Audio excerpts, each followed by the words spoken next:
آج اس بزم خطابت میں میری تقریر کا عنوان ہے تعلیم نسواں کیوں اور کیسے۔ پگھلنا علم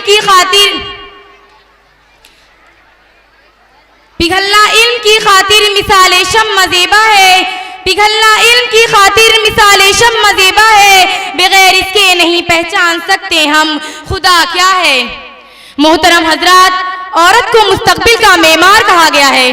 نسلوں کی بگاڑ کی ذمہ داری عورت کے شانوں پر ہے۔ اگر وہ چاہے تو اپنے فیض تربیت سے اور علم و حکمت سے پورے گھر، پورے خاندان، پوری قوم اور پوری دنیا کو سنوار سکتی ہے۔ غرضے کی تعلیم زندگی کا ایک اہم جز ہے۔ جس طرح گھر کو روشن کرنے کے لیے ٹیوب لائٹ کی ضرورت ہوتی ہے، اسی طرح انسان کے دل اور دماغ کو روشن کرنے کے لیے علم کی ضرورت پڑتی ہے۔ علم ایک ایسی چیز ہے جو آدم علیہ السلام کے زمانے سے چلی آ رہی ہے۔ معزز سامعین، علم ایک بے مثال دولت ہے۔ علم بندے کو اپنے معبود سے ملاتا ہے، لہٰذا علم حاصل کرنے میں ایک دوسرے پر سبقت لے جانے کی کوشش کرنی چاہیے۔ اور یہ بات یاد رکھیے کہ تعلیم کی ابتدا قرآن و حکیم کی باقاعدہ تعلیم سے ہوئی۔ اسلامی معاشرے کی صحیح تشکیل اس وقت تک نہیں ہو سکتی جب تک کہ افراد معاشرہ قرآن و سنت سے آشنا نہ ہو۔ غرضی کی تعلیمات قرآن امت مسلمہ کی تشکیل کی بنیاد ہے، اور ان تعلیمات کو اساس یعنی کی بنیاد بنا کر عورت اصلی تعلیم حاصل کرے اور انسانی حدود کے اندر رہ کر دنیا میں باعزت زندگی گزار سکے۔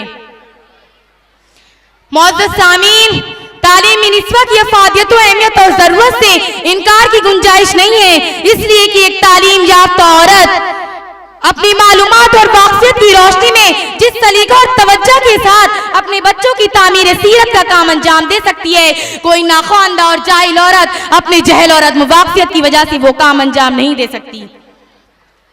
کیونکہ جب عالم اور جاہل برابر نہیں ہو سکتے تو نتائج علم و جہل یکساں کیوں کر ہو سکتے ہیں۔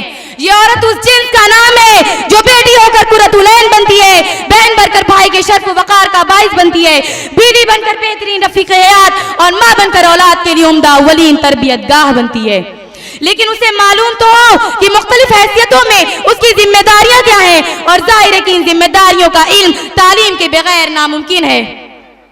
معزز سامعین، عورتوں کے لیے تعلیم اتنی ہی ضروری ہے جتنا کہ مردوں کے لیے، بلکہ اگر یہ کہا جائے تو شاید بے جانا ہوگا کہ عورتوں کے لیے تعلیم مردوں سے بھی زیادہ ضروری ہے۔ کسی شاعر نے کیا خوب کہا ہے درسگاہ اولی آغوش مادری، ہے درسگاہ اولی آغوش مادری، بچوں سے پہلے ماں کو تعلیم دیجیے، کیونکہ ماں کی گود ہی بچے کی پہلی درسگاہ ہوتی ہے۔ اگر اس کی پہلی درسگاہ کا نقش اچھا نہ ہوا تو بعد کی درسگاہیں اس پر زیادہ بہتر اثر نہیں ڈال سکتی۔ یہی بچے مستقبل کا معمار بنیں گے، ان کے کاندھوں پر قوم کی ذمہ داریاں ہوں گی۔ اس لیے ایک ماں کے لیے ضروری ہے کہ وہ تعلیم یافتہ ہو، کیونکہ بچہ ماں کی گود سے اپنے اندر اچھے برے اخلاق کو جذب کرتا ہے، اور یہیں سے اس کے دل و دماغ پر ایسے نقوش ثبت ہو جاتے ہیں جو آخری دم تک محو نہیں ہوتے۔ اس لیے اب ماں کا کام ہے کہ وہ کیسے نقوش کو پسند کرتی ہے، کیونکہ بچہ ماں کو جیسا دیکھے گا ویسا ہی بننے کی کوشش کرے گا۔ یہ بات ذہن نشین رہے کہ آغوش صدف جس کو میسر نہیں ہوتا، آغوش صدف جس کو میسر نہیں ہوتا، وہ قطرہ نیساں کبھی گوہر نہیں ہوتا۔ جس طرح دنیا میں سب سے بڑی بدبختی جہالت اور علم سے محرومی ہے، اسی طرح دنیا کی سب سے بڑی خوشبختی زیور علم سے آراستگی ہے۔ اس لیے کہ ایک سلیقہ شعار اور تعلیم یافتہ عورت، خواہ وہ ٹیچر ہو یا ملکہ خانہ، اپنے شعبے کے کردار کو بہتر سے بہتر بنا سکتی ہے۔ ایک اجتماعی، خاندانی اور معاشرتی زندگی میں عورت کی اہمیت اس سے زیادہ بڑھ جاتی ہے کیونکہ کسی بھی خاندان یا معاشرے کا وجود اس کے بغیر ممکن نہیں۔ ایک سلیقہ شعار بیوی اپنی خانگی زندگی میں شوہر کی کمامدنی کے بعد بھی کفایت شعاری سے بآسانی گزارا کر سکتی ہے، اور سلیقہ شعاری اور ہوشمندی سے کام لے کر اپنے گھر کے ماحول کو بہتر سے بہتر پرسکون اور سازگار اور خوشگوار بنا سکتی ہے۔